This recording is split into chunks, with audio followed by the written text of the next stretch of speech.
So, you know how feminists are always going on about the gender pay gap, the gender wage gap, and all that nonsense, and how it's been debunked so many times it's actually beyond any sort of funny joke? Well, I've got yet another ridiculous story for you. Female BBC manager publicly declines promotion over pay inequality. Wow, I bet the whole world's gonna bend to your demands just because you declined a job opportunity, you idiot. And you guys may be saying, oh, no, she's not an idiot. I know you guys aren't, but I mean, just generally people may say, well, she's not an idiot. You know, she's sticking up for what she believes in. But let's have a deeper dig and see if what she believes in is based in fact or based in feelings. I mean, we already know the answer to that one too, but let's get into it, shall we? A BBC manager has publicly turned down a promotion after finding out she had been offered £12,000 less than a man doing the same job. I wonder why. Threatening legal action against the broadcaster and suggesting the corporation is still struggling with equal pay. Oh, what a scandal. Karen Martin emailed hundreds of BBC staff to announce she would no longer be taking up her role as one of the two deputy editors in the BBC's radio newsroom, which produces material for broadcasts to hundreds of millions of people on both UK radio stations and the World Service. So she felt the need to send an email to all the staff, right, just to make a point, just to be like, look, I'm taking a stand against the gender wage gap by not taking on a job that's going to make me get paid more in the industry and subsequently reduce the gender pay gap in our industry. That's how stupid her argument is. But, you know, there's more to it. So let's continue.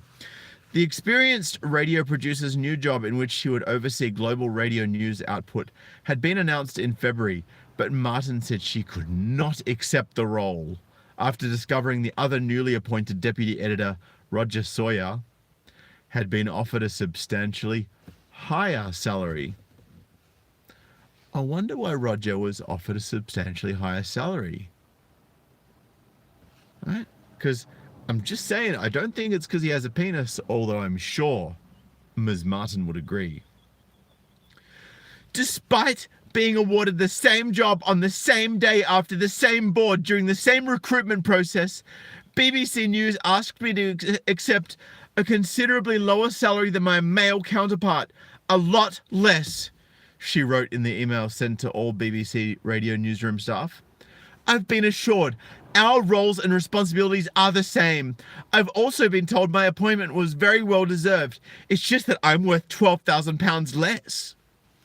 Over the past 4 months, I have asked BBC News to think again, and they've inched their offer up by addressing historical underpayments.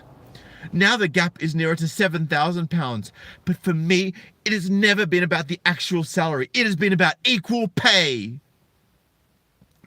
Martin said her mind has been made up after talking to her daughters. Wait, her daughters? You mean no husband? She's a single mom. I knew it! I knew it! As a single mother, I called it. I knew it. As a single mother, I decided to discuss the dilemma with my two daughters who are 13 and 7 and clearly know fuck all about the dynamics of different pay bands in the workplace. There were no long meetings, no need for reviews, and no wrestling with consciences. There were no attempts to explain away the injustice. They said, you always tell us to stand up for what is right. If it means less pocket money or not going on holiday, we don't mind.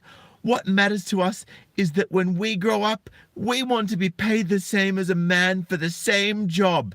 So she's been taught a whole heap of, they've been taught a whole heap of bullshit by their single mother, right? And yes, I know there's some good single mums, but this isn't one of them. God damn. And just like that, my decision was made, she said. The BBC is already facing an investigation by the Equality and Human Rights Commission into historic claims that men were consistently paid more than women for doing the same job. Martin said she would consider helping that inquiry and reserved the right to take legal action against the BBC, because there's nothing like lawyering up to prove your case, even if you don't have all the facts at hand. She said she'd been in touch with the BBC Director General Tony Hall about the issue. Martin also said she'd been warned that her career would be damaged by her decision to turn down the job. The corporation has been forced to adjust many salaries following the resignation of Carrie Gracie as China editor after she complained about a secretive and illegal pay culture, even though they found that a lot of men were getting underpaid at the BBC. But whatever, that's men. That doesn't matter if they get paid less. In addition to the public disclosures about the high salaries paid to male presenters, you know, the ones that have been in the industry for longer than the women, and that's why they got paid more. Despite some progress, many prominent BBC women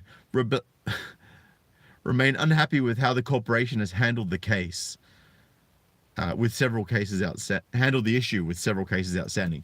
Sorry, I misread that. The head of BBC News Output, Gavin Allen, later emailed staff in a bid to reassure them about Martin's situation, saying the BBC pays staff according to broad salary bands agreed with unions, rather than setting specific salaries for individual jobs. Here's the kicker. Roger has worked at or above this level for several years, whereas Karen was offered this role as a promotion with a significant pay increase. So her daughters weren't going to get less holidays or less pocket money, they just weren't going to get more. So it's not like they were missing out on anything to begin with. So they didn't have to make any sacrifices at all. We think most people would understand that these factors would result in some difference between their individual pay, he said. Yeah, most people except feminists. I accept that we have not always got things right in the past on pay, but I believe this is not one of those cases.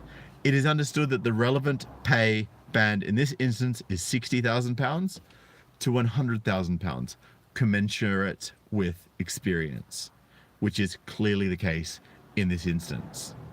So this whole thing that she's carrying on with is a farce. She's just ignoring all the facts, ignoring all the supporting evidence, and just going, victim. So, yeah, that's kind of a dumb thing for her to do. And I just wanted to say a big thank you to the Price is Right review. He says, yo, what's up, bro? Request vid for you to review. Captain Marvel deleted scenes. It's a cringe fest with laughable toxic masculinity and a ripoff of Terminator 2. I'm going to check that out, Price is Right review. Thanks for bringing that to my attention, brother, and I appreciate the donation. What do you think of this video, guys? By the way, if you want one of these super sweet, warm Sydney hoodies, check out the represent.com link in the low bar. But yeah, paypal.me/SydneyMGTOW and patreon.com/SydneyMGTOW. And also subscribestar.com/SydneyMGTOW is now working if you want to support this channel. But guys, the best way you can support this channel is by the thumbs up, by the comments, by the shares. I appreciate all of you in advance. Thank you so much. Hope you enjoyed this video, and I look forward to catching you in the